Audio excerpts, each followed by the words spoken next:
Welcome back to Goals Over Backlogs, Objective Driven Agile. In this episode, episode 2, I'm going to talk about some hygiene questions you need to ask yourselves and ask your teams before you embark on an objective driven agile approach. Make sure everybody on the team understands these questions and understands how you're going to approach these. Make sure you have agreement in the team as to what you're doing with these 3 questions. OKRs or backlogs? Are you going to prioritize the OKRs you're trying to achieve, or are you trying to prioritize the backlog you're trying to achieve? This kind of cuts to what your team is there for and what is expected by your organization. Perhaps what is considered success by your organization.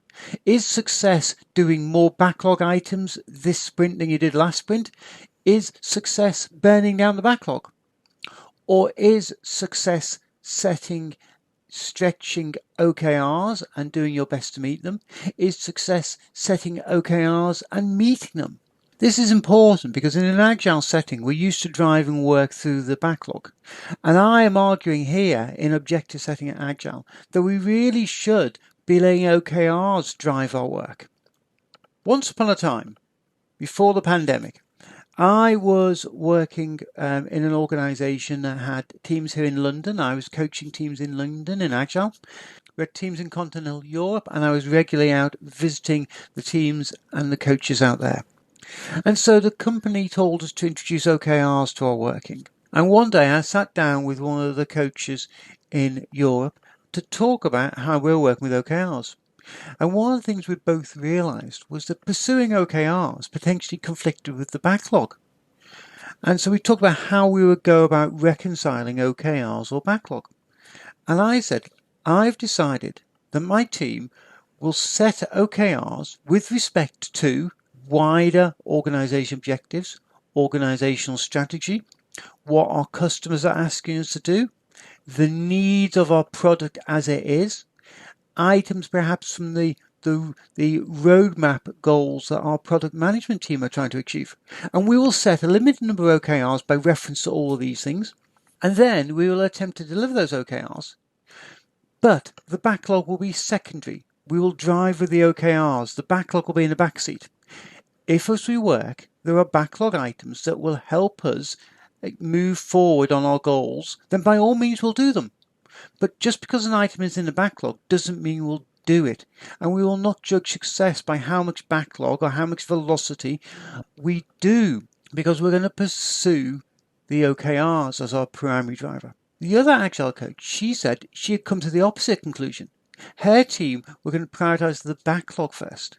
So to have a limited number of OKRs, she was going to sit down with her product management team and the senior developers, architects on the team, and they were going to try and outline what the team intended to do during the coming 3 months, 12 weeks. And once they had an idea of which backlog items they were going to go for, they were going to try and reverse engineer OKRs, a limited number of OKRs, which described in general terms the backlog items they were going to do. So this was great. We now had a natural experiment. I had teams in the UK running OKR first, and she had teams in Europe running backlog first. So our teams set off and we were running like this. 3 months later, I was back in the same coffee shop in Europe with her, and we sat down to talk about how our experiment had gone. And pretty quickly she said, I'm doing it your way next time.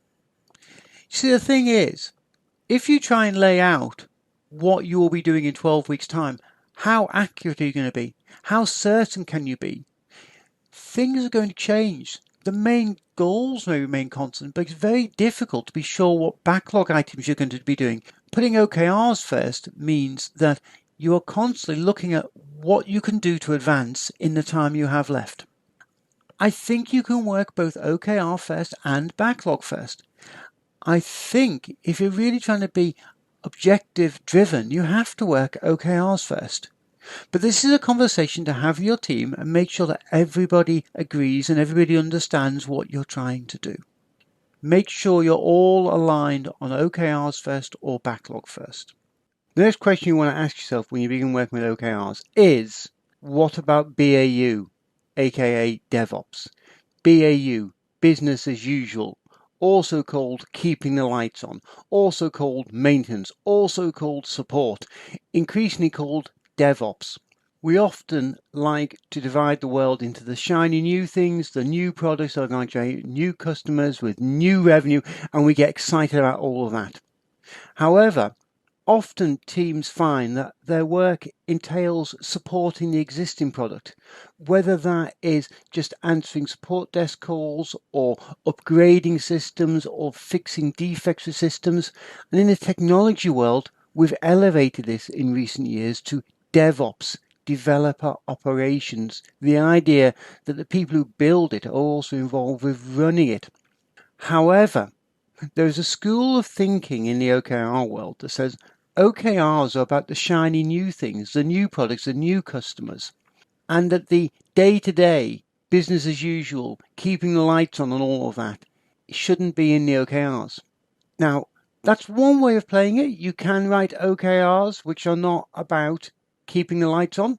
However, if you are a team which has to do some of that work, has to do DevOps, has to keep the lights on, I think you need to come up with a strategy for how you're going to do that work in the context of OKRs.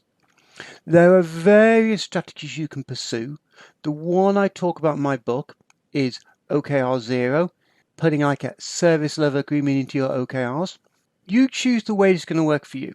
What I want to say though is if you don't think about how you're going to cope with all of that stuff and how it's going to integrate with OKRs, then you're not going to be able to achieve focus on your OKRs and how you are working. So question number 2 to agree as a team is how are you going to handle DevOps, business as usual? The third question you want to ask yourself is about ambitions or predictability. In a lot of OKR literature, there's a strong emphasis on ambitions, aspirations, the idea that OKRs should be stretching, that the OKRs a team pursues should be moonshots or 10x. They should try and be super ambitious. And the logic here is quite sound. There's a quote that is often used to describe, and the quote says, "Our problem is not that we aim too high and miss, but that we aim too low and hit." The thinking here is that if we aim for the moon, we may not reach the moon, but at least we'll get past the way to the moon. We'll get into orbit. We'll get away from the planet. And therefore, aiming for the moon will take us far higher than if we say, we'll just earn for flying at 30,000 feet. We know we can fly at 30,000 feet. That's not ambitious. So there's a lot in the OKR literature about being ambitious and encouraging people to do this. And that is good. And I agree with all that. But there are 2 problems there. First problem is psychological safety. You need to have a culture that embraces failure, a culture where failing at something is not seen as detrimental to your ongoing career. An environment which encourages people to try hard and picks them up when they fall short. Many organizations don't have that supportive culture. If you don't have a supportive culture and you set ambitious OKRs, it's going to be very hard.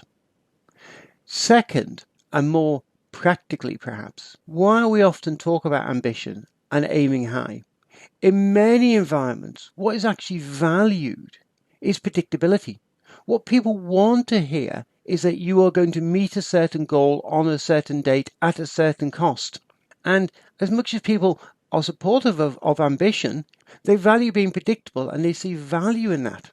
And that's perfectly okay. What you have to ask yourself in your position and your environment is, should we be ambitious or should we be predictable? What does the organization, what do our stakeholders want? So if you embark on OKRs, I suggest you and your team discuss these 3 questions and work out where you stand. Before I finish this installment, I want to warn you about a potential conflict you may come across. There are some people out there that believe that OKRs and goal setting is a route back to the command and control management style of old. There are those people who see goals as being set by some kind of central planning team, maybe a senior team. They see goals being set by people in authority and given to others to execute. This is a very hierarchical form of organization. It's a very traditional management style, and it's quite closely associated with management by objective, which was a management technique that OKRs grew out of. However, this style of thinking is very, shall we say, 1970s, 1980s. True, some of the early OKR literature talks about this style of working, but OKRs have changed over time. OKRs today in 2023 are not the same as they were in 1970, 1975, 1980, even 1990 or year 2000. This kind of centrally planned authoritative style is what the management writer McGregor would have talked about as Theory X. People need to be told what to do. Modern OKRs and goals in 2023 subscribe to McGregor's other theory, Theory Y. That people are enthusiastic and people want to work. In today's world, particularly in the agile world, we talk about autonomous teams, we talk about self-organizing teams, self-managing teams. The general idea is we devolve authority down to the people who do the work. I myself am a big fan of a technique called amoeba management that came out of Japan. Let's just highlight that sometimes when you talk about goals and OKRs in companies, some people will see this as a command and control style of working, but it needn't be like that. In 2023, that's not the case. So just be aware of this conflict. Next, in part 3, we are going to talk about heuristics for good goals.